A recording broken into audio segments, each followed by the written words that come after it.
Hi wrestling fans, thanks for clicking on the dreaded D-Rose report. A lot of news again, let's go flying. WWE officials are in talks with former talent member Dwayne "The Rock" Johnson regarding a possible appearance to promote his latest feature films, Faster, which hits theaters November 24th. Could be a tape segment, most likely. And Faster, I thought was going to be that Faster and Furious. I thought that was like a part 4 or 5 to it. Not sure. Thought it was. WWE's website is currently serving numerous banner ads promoting the action thriller drama, by the way. So they're trying to reach out and grab somebody. Him. WWE SmackDown taping for February 8th, 2011 is going to be held at the Research Center, looks like Green Bay, Wisconsin. Tickets go on sale November 13th. Save up your money. WWE's creative department has not been getting much face time with Vince McMahon in recent weeks due to Linda's running for the Senate. A number of people within the organization feels that Vince has become obsessed with his wife's political race, resulting in the television product suffering. Did you hear that? They're trying to blame you, Vince. I don't know. Vince is probably going to blame them. But I did hear any Democrat wrestlers that are, backstage or anywhere, they keep real quiet about any kind of politics going on right now, so they don't voice their opinion about, Linda losing. FCW Florida Championship Wrestling's Mason Ryan worked an opening night dark match for SmackDown's 11-day live event tour in Europe, beating Chavo Guerrero, believe it or not, Thursday night in Belfast, Ireland. The developmental wrestler has also worked dark matches at Tuesday's SmackDown taping in Bridgeport, Connecticut, defeating Trent Beretta. I got a feeling there's going to be a lot of people being cut off the roster here real soon, especially since they just released their quarterly dividends and things. Anyway, believe it or not, old Vince let Finley tour with the brand. He beat Tyler Rex in the opening match in Belfast, of all places. TNA, by the way, earned a 1.2 cable rating last night. It was a kind of weird deal. The average audience was 1.4 million viewers. Here's the bad part. The quarter-hour ratings. It started off the show with 1.14. Okay? So we keep track. 1.19 went up the second quarter hour, and then it went to it stayed the same, 1.19 to 1.19, and then it went to 1.25 on the 1, 2, 3, 4, fifth quarter hour, and then went back to 119 again, which was the average, and then going towards the end of the show, it did a 1.10, and then the last quarter hour did a 0.98, and man, they must have been just losing the crowd then. I don't know what, I haven't seen it yet, so I don't know what was so bad that everybody started tuning out at the end of it. Former WWE star Brian Christopher, you remember him? The guy that always came down the ramp nodding, saying yes to everybody with his arms out. Well, anyway, he won a one night of tournament in Memphis last night to become the new Southern champion. Pittsburgh, PA's KDKA ran a nice feature story, I guess, on Bruno Sammartino, covering his recent visit to Italy, where he lived as a child. Shane Helms, I wish Vince and him could make up and get back together. He needs to be in the Hall of Fame bad, more than anyone, other than Andre. Shane Helms will be wrestling for IGP in Tokyo, Japan, 12/3.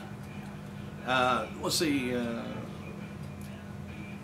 Here's an article on the late son Brian Pillman, who had mentioned throughout the article. It's son of Pillman making a legend, and I guess that's from Michael Grote, G-R-O-T-E.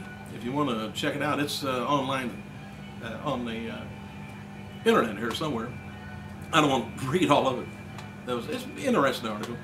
Anyway, according to a fan in attendance at last night's SmackDown live event in Belfast, Ireland, Layla acknowledged his sign putting over TNA's Beautiful People group by airing a disgusting look on her face once it was brought to her attention. The sign read, "Beautiful people, les cool." More than they get thrown out. Of course, that's over there. As you would have here.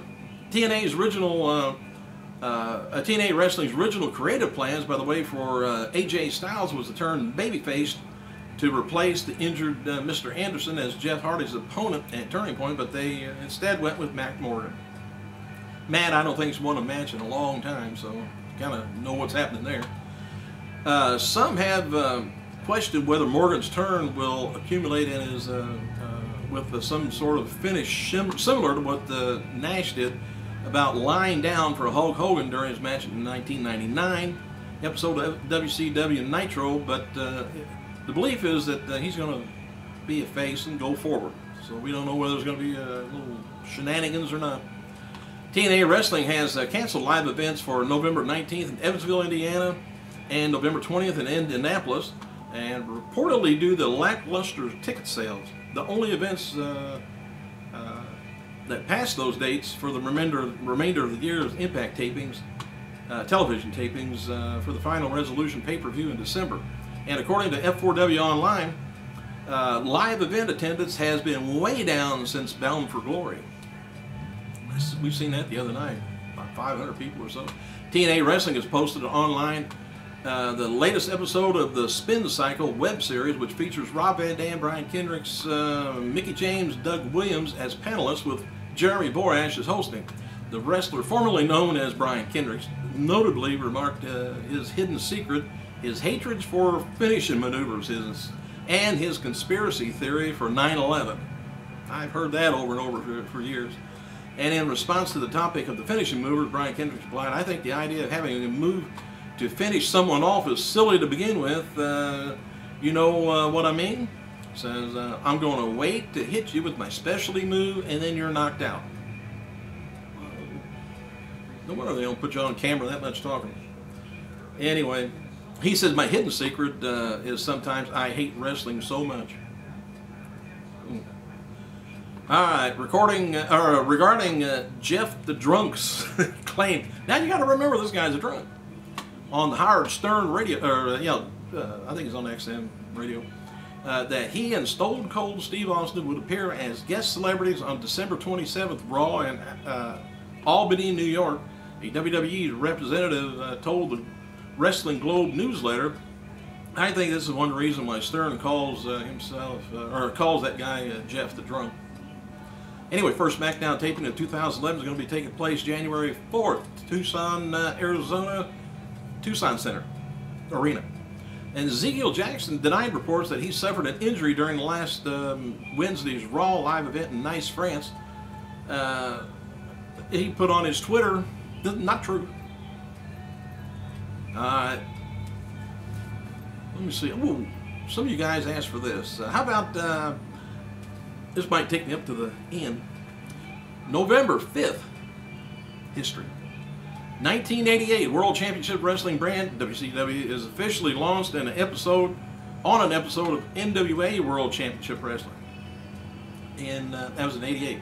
And 1994, same day, same month, Public Enemy defeats Cactus Jack and Mikey Whipwreck to win the ECW Tag Team Championship. In the year 2000, Steve Corino wins the ECW Heavyweight Championship, defeating Just Incredible, Jerry Lynn, and the Sandman in a double Jeopardy match. See if you remember any of those. 2001, Test defeats Edge to win the WWF Intercontinental Championship. Also, The Rock defeats Chris Jericho to win the WCW Championship.